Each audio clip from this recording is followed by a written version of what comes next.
Buenas noches, hermanos. Dios les bendiga en esta hora. Continuemos con nuestro estudio. Vamos a estar considerando el día de hoy esta pregunta: ¿qué hay sobre la resurrección de Cristo? Necesitamos tener en nuestra mente bien cimentada la idea acerca de la resurrección corporal de Jesucristo, ya que ella garantiza la vida eterna de cada creyente. Necesitamos ir aprendiendo la muerte y la resurrección de Cristo. Fueron acontecimientos planeados desde la eternidad. Y eso es lo que necesitamos ayudar a la gente, porque a veces creen que la muerte de Cristo fue algo fortuito, que se salió de control por lo mismo de todo lo que sucede o cómo sucedió.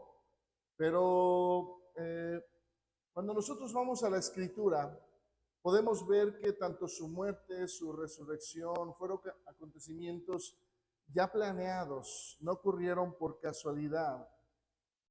Y por eso es necesaria para cada uno de nosotros la resurrección de Cristo, para que pueda llegarse al punto final acerca de la salvación. Necesitamos nosotros ver también los beneficios que trae para cada uno de nosotros la resurrección de nuestro Señor Jesús para nuestra vida cristiana. Por eso yo les comentaba y les decía que así como en 1 Corintios 13 es un tema, si queremos hablar del amor, ese capítulo pues es muy especial. El apóstol aborda ese tema, y si vamos a hablar de la resurrección, de su importancia, el apóstol Pablo se toma el tiempo y todo este capítulo habla precisamente de la resurrección. El apóstol concentra toda su atención en esta parte, porque entendiendo que la iglesia ahí en Corinto pues tenía o enfrentaba muchos problemas. Los griegos paganos de aquella ciudad pues estaban bajo la influencia ideológica de los filósofos que estaban oponiéndose a la doctrina de la resurrección, y también dentro de los mismos judíos había pues ideologías, sectas, que eran los saduceos, los cuales pues no consideraban, no tenían en base principal y fundamental acerca de la resurrección. Ellos decían que no había resurrección, no había vida después de la muerte. Entonces, esta secta de los saduceos pues era parte también de la familia de los judíos. Entonces, pues ya tenían, no solamente en casa, sino también fuera, estaban siendo bombardeados con esta idea de que no hay resurrección. ¿Sí? Entonces la iglesia en Corinto, lamentablemente, siendo una iglesia muy grande, muy poderosa en cuanto a muchos dones, talentos, habilidades que Dios dio en esta iglesia, también se levantaron muchos falsos maestros que empezaban a negar a la resurrección corporal, no solamente del Señor, sino también de los creyentes de hoy. Tratan de explicar este evento de una manera un tanto extraña en la Biblia, que no nos permite entender lo que Dios quiere que sepamos acerca de la resurrección. Por eso el apóstol Pablo se da la tarea. Era un punto importante y fundamental que los creyentes entendieran. Por eso empieza el apóstol a mostrar el significado de la resurrección de Cristo. Y nos va mostrando a la resurrección conforme a las escrituras.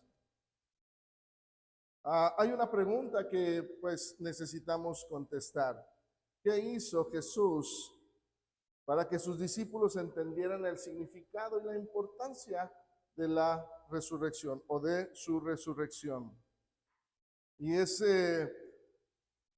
nosotros tenemos que considerar la evidencia que el Señor presenta. Tenemos ahí un pasaje en Lucas capítulo 24. Lucas capítulo 24, verso 27, y luego vemos del 44 al 47, mostrando precisamente la importancia acerca de la resurrección.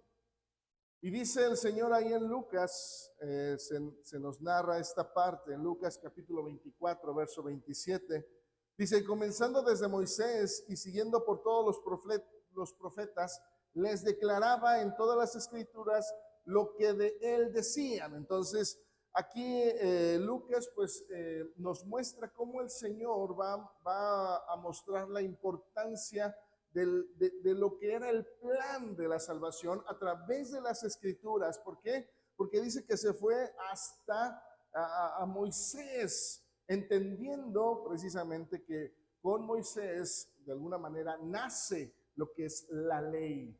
¿Sí? Entonces, por eso, mostrando precisamente la gran importancia, va hasta allá.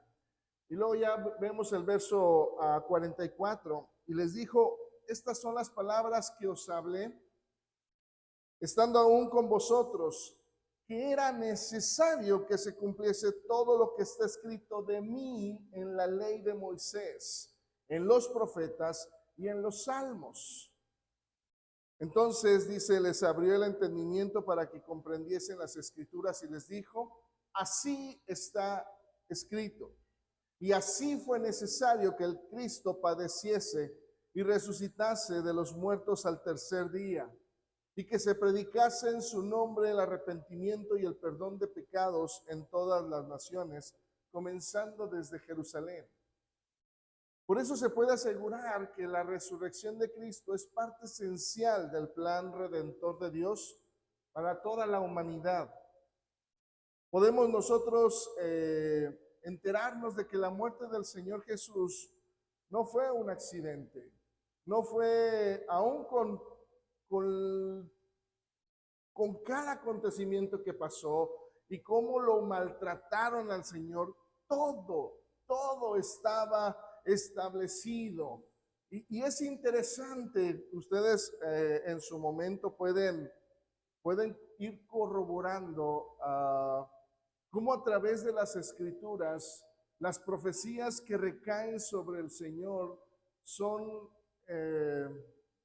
increíbles, porque aún se profetizó que le pegarían, o sea, cosas tan insignificantes, tan triviales, pero aún así todo eso estaba establecido en las escrituras. Casi todos los libros del Antiguo Testamento señalan, muestran una porción de lo que pasaría nuestro Señor. Y unos pues se repiten muchas profecías, pero pues ahorita nada más quiero mostrarles unas cuantas, son poquitas, nada más son 18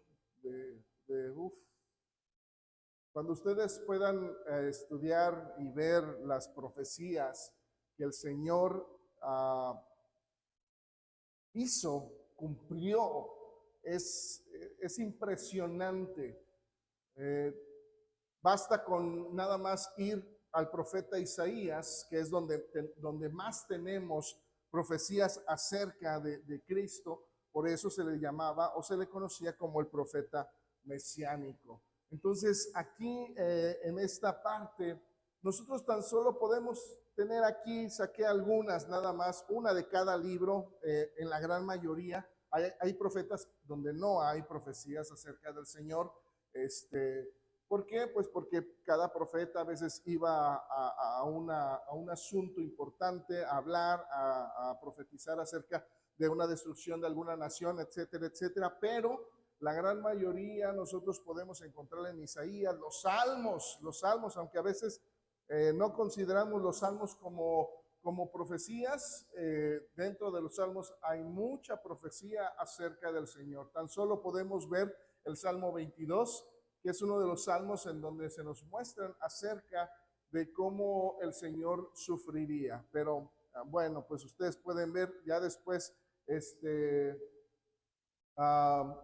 ustedes los pueden ir ya viendo en su Biblia ya más tranquilamente, pero pues ahí está, por ejemplo, Génesis 3:15, el Señor nacería de la simiente de la mujer, ningún hueso sería quebrado, esto lo vemos desde el Éxodo, también está en los Salmos, en Levítico está acerca de la sangre que haría expiación y que por eso nos fue dada ahí en Levítico. Números está precisamente la serpiente en el asta donde Moisés levanta y todo aquel que la mirara pues sería librado de la mordedura.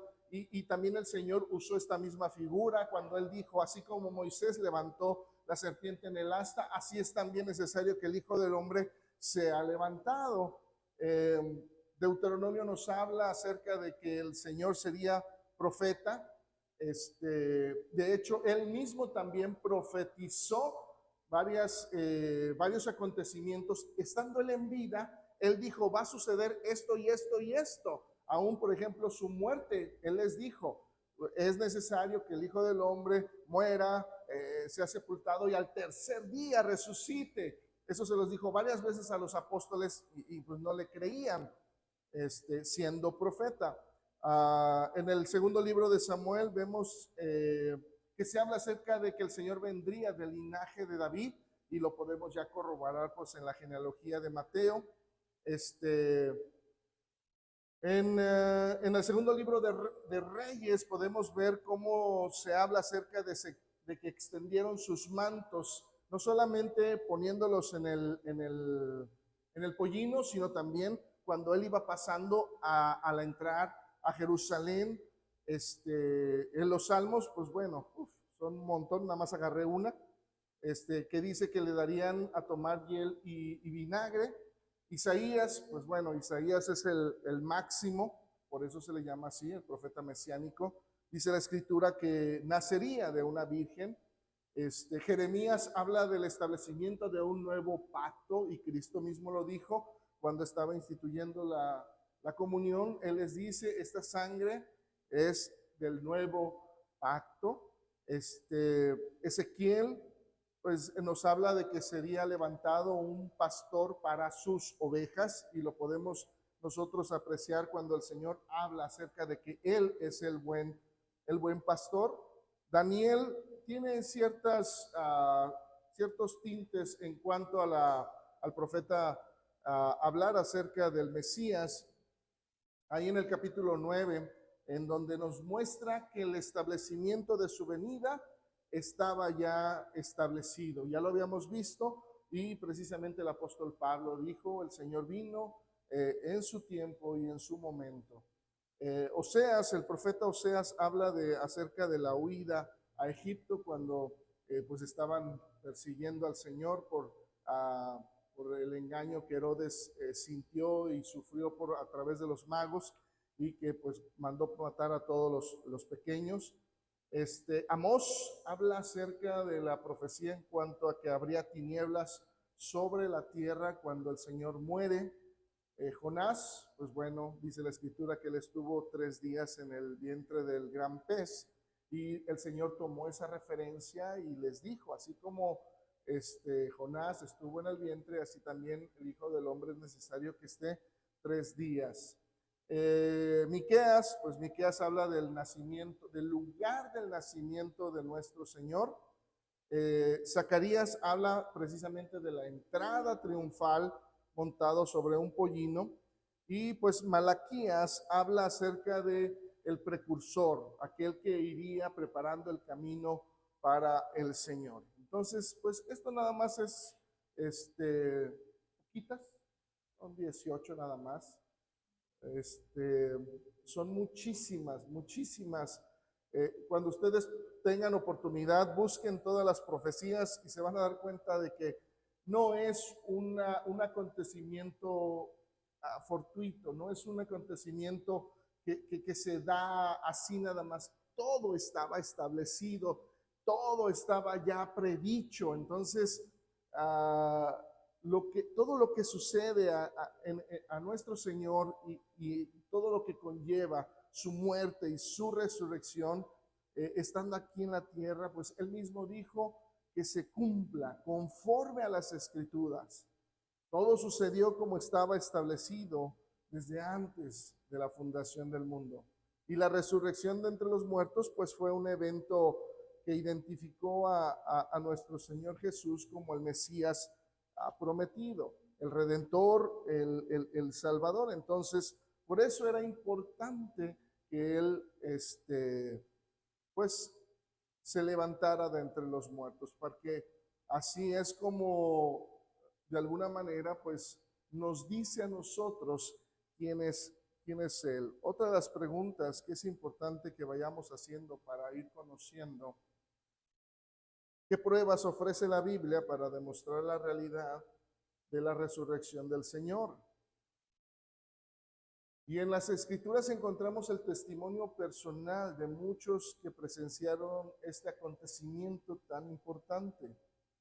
Entre los testigos estaba Pedro, quien había negado al Señor, pero que después de todo él se convierte en uno de los máximos exponentes del Evangelio. Estaba también los 11 discípulos a quienes al principio pues no le creían, estaban temerosos a la hora de resucitar.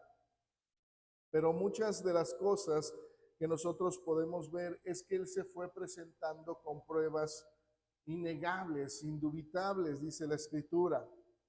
Así es que dice ahí en el libro de Hechos, capítulo 1, verso 3, se da ese testimonio a quien también dice, después de haber padecido, se presentó vivo, con muchas pruebas indubitables, apareciéndoseles durante 40 días y hablándoles acerca del reino de Dios.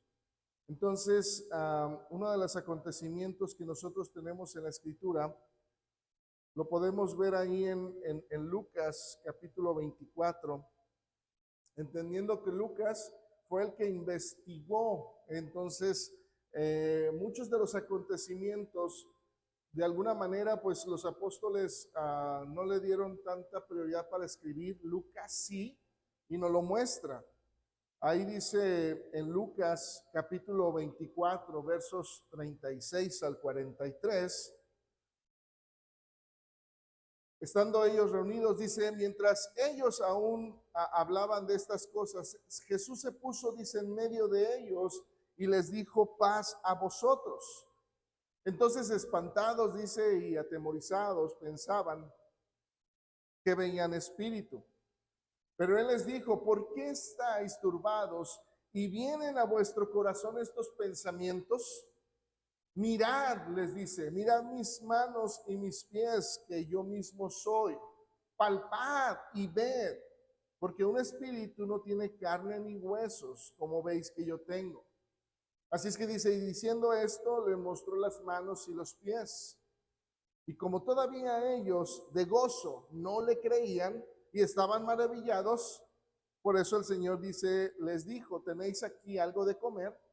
Entonces le dieron parte de un pez asado y un panal de miel. Dice, y Él lo tomó y comió delante de ellos.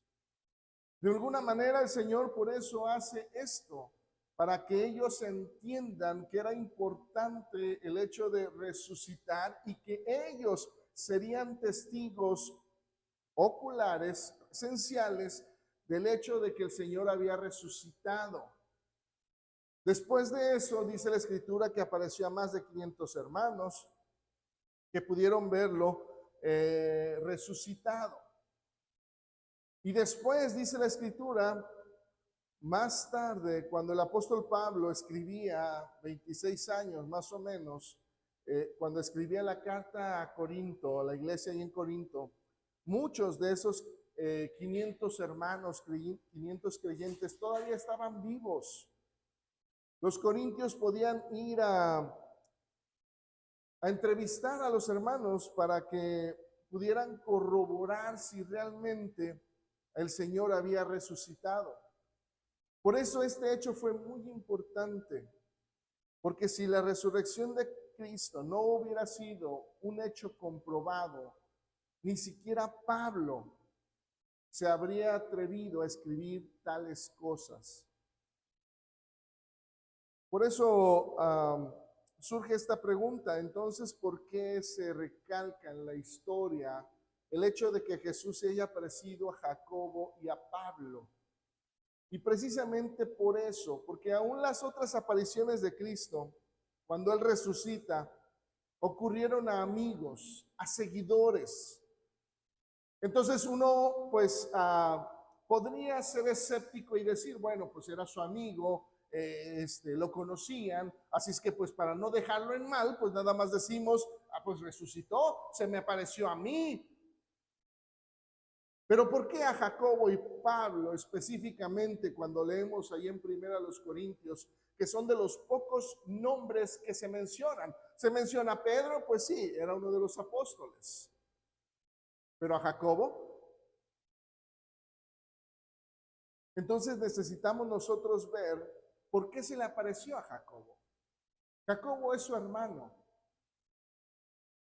Pero aún siendo su hermano, él lo había rechazado durante su ministerio terrenal. Entonces era un hombre que no creía en él. Por eso se le apareció al Señor. El Señor se le apareció a Jacobo. Porque fíjense bien, la escritura dice ahí en Juan capítulo 7, verso 5, porque ni aún, dice, sus hermanos creían en él. Entonces, ¿por qué se le aparece a él? Pues precisamente para que él pudiera dar testimonio de quién era él. Dice la escritura también ahí en Marcos capítulo 3, verso 21. Marcos capítulo 3, verso 21, dice la escritura, cuando lo oyeron los suyos, vinieron para prenderle porque decían, está fuera de sí. Esta palabra suyos en el texto original griego implica que se refiere a sus hermanos carnales, a su familia. ¿Sí? Entonces, por eso el Señor se le presentó a Jacobo, ¿para qué? Para que él pudiera dar testimonio y para que pudiera ver esa fe que él necesitaba. El apóstol Pablo, pues también, de alguna manera, él fue el máximo perseguidor de la iglesia. Él fue el primero en asesinar o en dar su voto para que se asesinara a un cristiano, a un creyente, o como le decían ellos, a los del camino. Pablo rechazaba contundentemente a Jesús y su doctrina. Él se había empeñado en perseguirlos con ese entusiasmo y con ese celo. Podemos nosotros ver ahí en Hechos, capítulo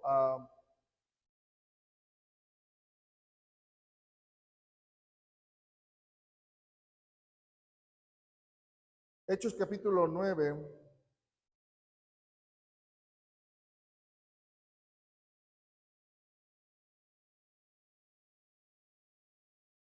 Y tenemos esta perspectiva de Saulo, que sabemos que es Pablo, tiempo después. Pero lo que hace este hombre es precisamente el hecho de que, dice la escritura, Saulo respirando aún amenazas y muerte contra los discípulos del Señor, vino al sumo sacerdote y le pidió cartas para las sinagogas de Damasco, a fin de que si hallase algunos hombres o mujeres de este camino, los trajese presos a Jerusalén.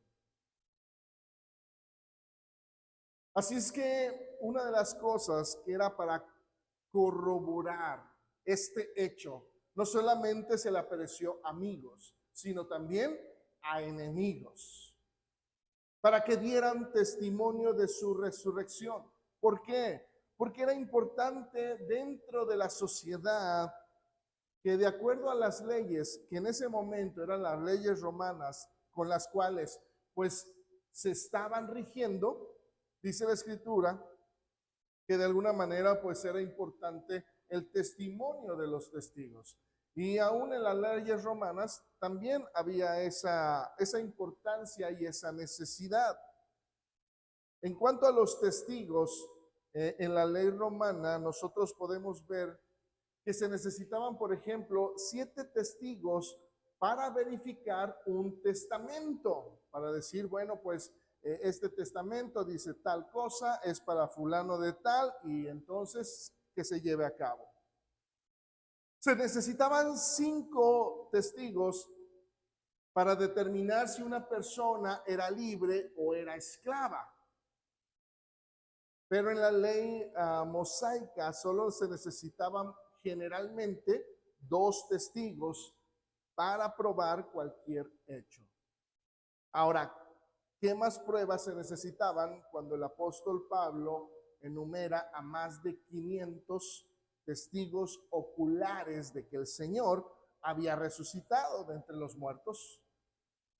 El testimonio de todos estos es una prueba contundente de que el Señor realmente resucitó. Bíblicamente podemos ver que desde su nacimiento hasta su ascensión estaba profetizado por todos aquellos hombres por quienes habló Dios a la humanidad para dejar testimonio de que esto sucedería. Por eso es importante que veamos la naturaleza de lo que es la resurrección. Y es lo que el apóstol Pablo nos va a mostrar ya en esta segunda parte. Porque necesitamos ver el énfasis que se le da acerca de la resurrección de Cristo para culminar nuestra salvación. El apóstol Pablo dijo ahí en los versos 30 al 32, dijo que no tenía sentido para él enfrentarse al peligro y hasta poner su vida al borde de la muerte cada día si los muertos no resucitan. Por eso él citó era un dicho que se tenía entre la gente, de alguna forma para dar énfasis. Por eso dice la escritura, ahí en los versos 30 al 32, ¿y por qué? Dice, nosotros peligramos a toda hora. Os aseguro, hermanos, dice, por la gloria que de vosotros tengo en nuestro Señor Jesucristo, que cada día muero. Si como hombre, dice, batallé en Éfeso con fieras, ¿quién me aprovecha? Si los muertos no resucitan, entonces él por eso dice, pues comamos y bebamos, ¿por qué? Que mañana moriremos. Entonces, ¿de qué sirve, es lo que está diciendo el apóstol Pablo, si Cristo no resucitó? ¿De qué sirve la vida? Simple y sencillamente, entonces nada más lo que necesitamos hacer, pues es vivir esta vida. ¿Por qué? Porque al final, pues de esta vida se termina todo. Si es que Cristo no resucitó. Es la filosofía con la cual la gente, pues pensando en que la vida terminaba y ya no hay nada más, por eso toma estas palabras el apóstol Pablo. Comamos y bebamos, porque mañana moriremos. Esto solo tendría sentido si la muerte fuera el final de todo. ¿De qué serviría? El apóstol Pablo está mostrando este pensamiento de conciencia, y él dice, ¿de qué serviría que, pues, el andar exponiéndose al desprecio, al oprobio, de que me estén menospreciando, de que me estén diciendo, por ejemplo, que tú no eres apóstol? Si al final de todo uno muere y es el fin. Por eso decía el apóstol Pablo, no tiene sentido el esforzarse por mantener la santidad, si de todas maneras el final de nuestros días solo es morir y listo. Ahí acaba todo. Por eso el apóstol trata de alguna manera de mostrarnos la garantía del triunfo final, la garantía que nosotros tenemos para que podamos pues vislumbrar la vida, no solamente con el hecho de que aquí nos estamos esforzando, sino que al final tenemos una recompensa. Por eso decía el apóstol Pablo, ahí en los versos del 20 al 25, de ahí de 1 Corintios capítulo 15, decía el apóstol, mas ahora Cristo ha resucitado de los muertos, primicias de los que duermen es hecho. Porque por cuanto la muerte entró por un hombre, también por un hombre, dice la resurrección de los muertos.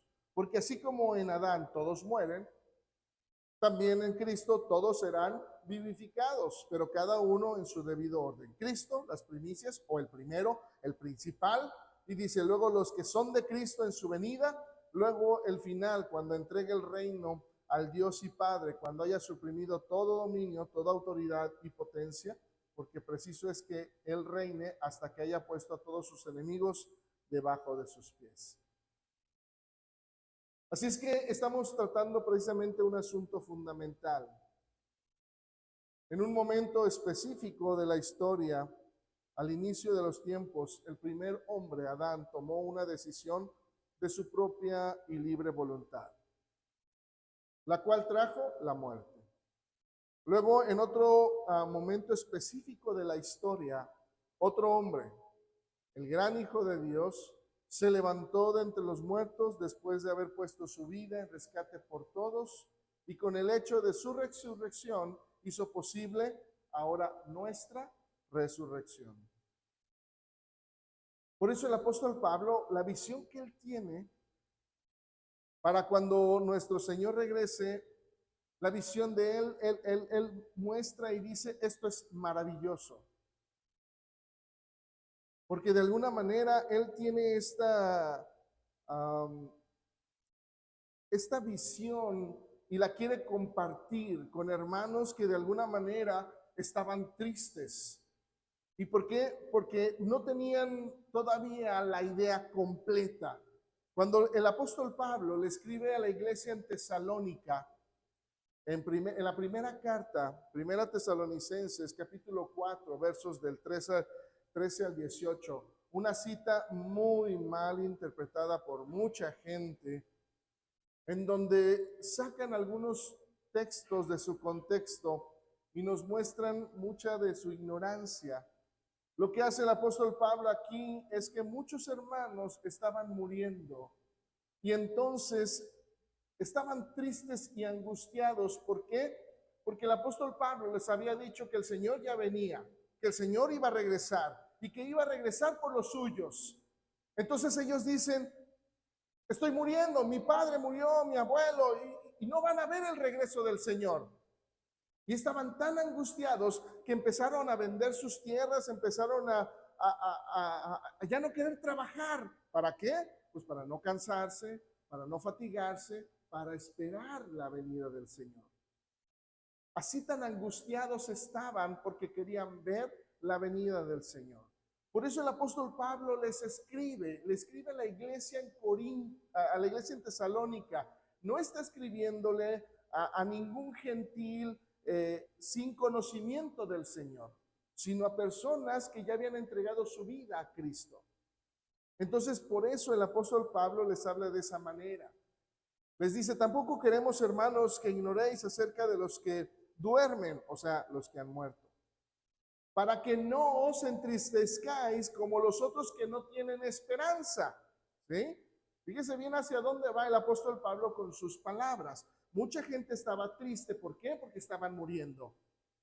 ¿Y por qué? Pues porque al morir ellos sentían y pensaban que ya no iban a ver el regreso del Señor. Por eso el apóstol Pablo les está escribiendo. Y luego les dice en el verso 14, porque si creemos que Jesús murió y resucitó, dice, así también traerá Dios con Jesús a los que durmieron en él. O sea, si tu papá, tu mamá, tu abuelo ya murió y el Señor no ha venido, les está diciendo a los de Tesalónica, no se preocupen, cuando el Señor venga, dice, Él los va a resucitar. Por eso les dice en el verso 15, por lo cual os decimos esto en palabra del Señor, que nosotros que vivimos, que habremos quedado hasta la venida del Señor, no precederemos a los que durmieron. Porque el Señor mismo, con voz de mando, con voz de arcángel y con trompeta de Dios, dice, descenderá del cielo. Y los muertos en Cristo resucitarán primero. Luego nosotros, los que vivimos, los que hayamos quedado, seremos arrebatados juntamente con ellos en las nubes para recibir al Señor en el aire, y así estaremos siempre con el Señor. Por tanto, alentaos los unos a los otros con estas palabras. Es bien interesante el punto si entendemos por qué lo está diciendo el apóstol Pablo. Pero si nada más lo leemos como otras personas y dicen, ¡ay, el arrebatamiento! Ahí está. Y ya empiezan, no, que el arrebatamiento de la iglesia y que la tribulación y ya hacen hasta películas de que se van a ir dos y unos se quedan y hacen todo un show sacando estos textos de su contexto. No va a haber tal arrebatamiento de la iglesia como mucha gente lo ha estado mencionando y diciendo que algunos serán levantados, otros se quedarán y que la gran tribulación y que el enemigo va a ser desatado y los 1000 años y mucho pensamiento humano. El apóstol Pablo nada más estaba diciéndole a unos cuantos hermanos acerca de la resurrección. No estaba hablando del fin del mundo para todos en general, el juicio final. No. El apóstol Pablo no entra en detalles del juicio final. Simple y sencillamente les estaba mostrando lo que sucedería con los creyentes, nada más. Pero por eso digo, mucha gente toma este pasaje y que si el arrebatamiento de la iglesia, que si el rapto, que si hacen mucho alarde sacando de contexto estos pasajes. El apóstol Pablo solamente estaba tratando de animar a unos hermanos preocupados. Por eso también nosotros podemos sentir ese alivio o esa tranquilidad de alguna manera y bueno, pues también hay tristeza cuando un ser querido parte, pero también tenemos esa seguridad de que aún Él descansa, ya no lo vamos a ver, sí, pero sabemos que cuando Cristo venga, lo va a levantar. Y esa es nuestra esperanza. El apóstol Juan, cuando escribe en Apocalipsis, capítulo 14, verso 13, él decía, bienaventurados de aquí en adelante todos los muertos que mueren en el Señor. Sí, dice, ¿por qué? Porque descansarán de sus obras, pero todo lo que ellos pudieron hacer, con ellos siguen. Entonces, el apóstol Pablo por eso enfoca una garantía para los de Tesalónica y para nosotros también que estamos viendo acerca de su resurrección. Ellos tenían en su mente, Cristo viene. ¿Y qué pasa si estoy muerto? Ya no lo voy a ver físicamente. No te preocupes, cuando Cristo venga, Él te levanta y lo vas a ver. Entonces, ese era el hecho de dejar en su corazón la esperanza de la resurrección. Y por eso, pues cada uno de nosotros tenemos ese incentivo para la justicia. ¿Por qué? Porque nosotros nos estamos esforzando por ser mejores. Nosotros nos estamos esforzando para abrazar esa esperanza. Y por eso el apóstol Pablo decía, ahí continuaba en 1 Corintios capítulo 15, versos 26 al 34, él decía, y el postrer enemigo que será destruido, dice, es la muerte. ¿Sí? Al final de todo, lo que será destruido será la muerte, porque todas las cosas, dice, las sujetó debajo de sus pies. Todo, dice, va a estar sujeto a sus pies. Entonces, dice, también el Hijo mismo se sujetará al que le sujetó a él todas las cosas, para que Dios sea todo en todos. De alguna manera, el apóstol Pablo, por eso nos muestra y nos dice, no te equivoques. Las malas conversaciones corrompen las buenas costumbres. Y hay mucha gente que decía, en ese momento, ya no hay resurrección. Al final de todo, la vida se termina y ahí todo se acaba. Por eso el apóstol Pablo les muestra y les dice, ¿de qué me aprovecha? Si los muertos no resucitan, pues entonces comamos y bebamos. ¿Por qué? Pues porque vamos a morir. Y al final de todo, eso es lo que sucede. Ese es el pensamiento. Entonces, cuando uno está sufriendo, cuando uno tiene problemas, Cuando uno vive en conflictos, ¿qué es lo primero que viene a nuestra mente? Que se acaben nuestros problemas. No quiero tener problemas. ¿Y cuál sería la solución? Tristemente, la gran mayoría de las personas, cuando no quieren, y la primera solución para sus problemas es la muerte. Para mucha gente, lamentablemente, es lo que ayuda para librarse de sus problemas. Y piensan que así dejarán de estar sufriendo. ¿Es la solución? ¿La muerte será la solución? Lamentablemente, la muerte se enseñorea de nosotros. ¿Por qué? Porque no confiamos, porque nos olvidamos de Dios. Por eso el apóstol Pablo muestra y él dice, nuestro Señor Jesús, una vez que venga por su iglesia, el postrer enemigo, el último enemigo será destruido y es la muerte. Ahí es donde el Señor nos hará justicia, cuando Él venga. Por eso lo recalca y dice, será destruido. Porque ya no vamos a tener nada que ver con la muerte. No será una salida, tampoco será como una maldición. Por eso, para cada uno de nosotros, el hecho de que muramos en el proceso natural, el Señor quiere que lo veamos de esa manera, como algo natural, como el comer, como el bañarnos, como el caminar, como el dormir. Porque así está establecido. En Hebreos capítulo 9, verso 27, dice la Escritura, y de la manera que está establecido para los hombres, que mueran una sola vez y después de esto, dice el juicio.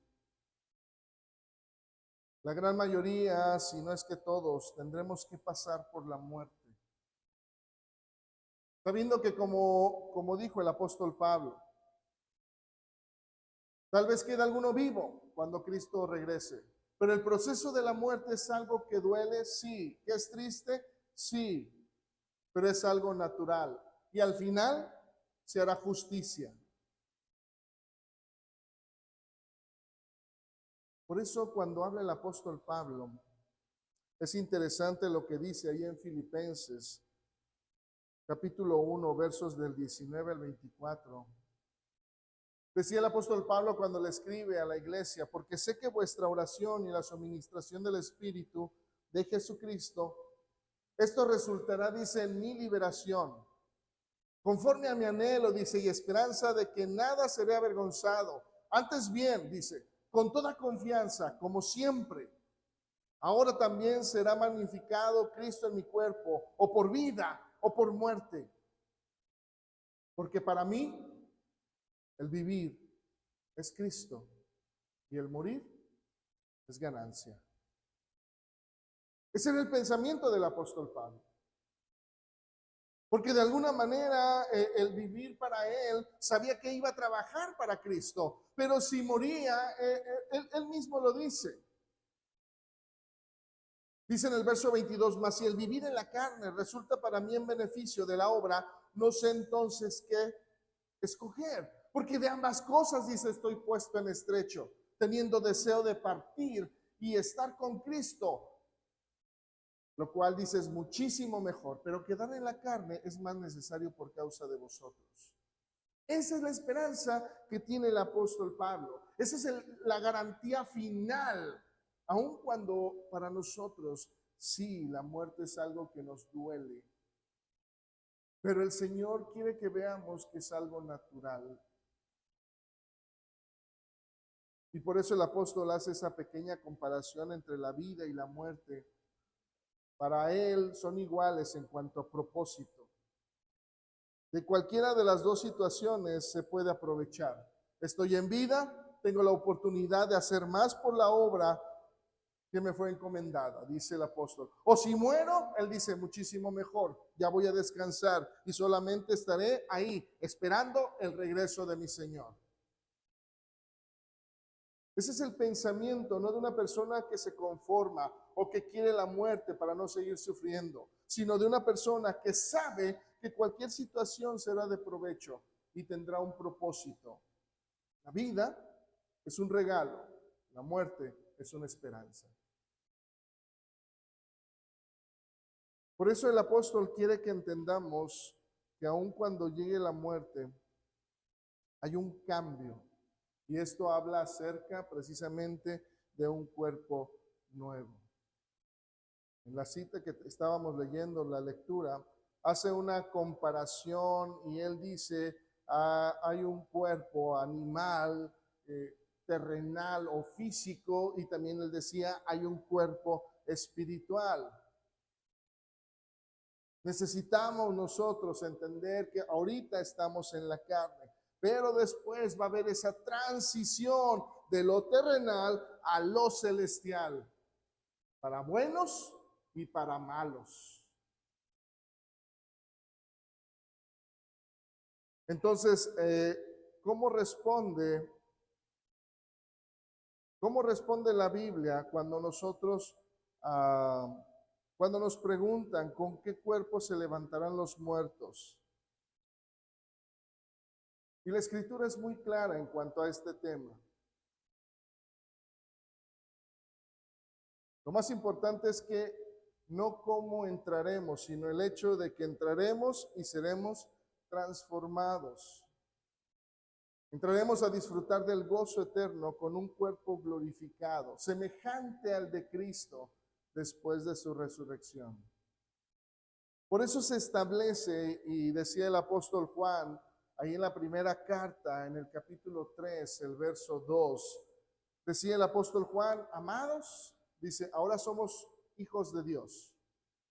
Y aún no se ha manifestado, dice, lo que hemos de ser. Todavía no. ¿Por qué? Porque estamos en la carne. Pero sabemos que cuando Él se manifieste, seremos semejantes a Él, porque le veremos tal como Él es. Decía el apóstol Pablo también acerca de este punto, y él decía, el cual transformará, dice, el cuerpo de la humillación nuestra, para que sea semejante al cuerpo de la gloria suya, por el poder con el cual puede también sujetar a sí mismo todas las cosas. Es interesante que el apóstol Pablo sabe y conoce que la gente quiere o intenta conocer más allá de lo que se nos ha mostrado y de lo que se ha revelado. De alguna manera las especulaciones en cuanto a lo desconocido siempre van a estar presentes, pero necesitamos entender cómo el apóstol Pablo pone énfasis en lo que verdaderamente tiene relevancia e importancia, la condición en la que estaremos allá con nuestro Dios. Claro, los que hayamos hecho su voluntad. Por eso el apóstol Pablo marca esa transición o ese cambio. Esto terrenal se tiene que vestir de espiritual. Esto corruptible se tiene que vestir de incorruptible. Porque seremos o estaremos con el Señor y le veremos tal cual Él es. Así es que el apóstol Pablo ahonda un poquito en este punto. Y él decía, la comparación o lo que hace acerca de la muerte y la resurrección, él la ponía como un ejemplo de una semilla. La semilla ustedes la tiran en la tierra y se tiene que descomponer. ¿Para qué? Para dar una nueva vida. Cuando se entierra un cuerpo, se pudre, pero va a resucitar algo que ya no muere. Cuando se entierra un cuerpo despreciable, resucita algo glorioso. Cuando se entierra un cuerpo débil, resucita algo eterno. Cuando se entierra un cuerpo natural, resucita algo espiritual. Así es que cuando nosotros hablamos de la resurrección, no nada más es el hecho de un evento. Necesitamos ayudarle a la gente a entender todo lo que implica la resurrección de Cristo. ¿Por qué? Porque entre la resurrección de Cristo, nosotros somos beneficiados a través de la esperanza que hay. De que tal vez podremos estar cuando venga el Señor, tal vez no. Pero el hecho es de que cuando Él venga, estemos vivos o estemos muertos, seremos transformados. Y esa es la esperanza que nosotros tenemos como creyentes. Dios les bendiga. La siguiente semana continuamos.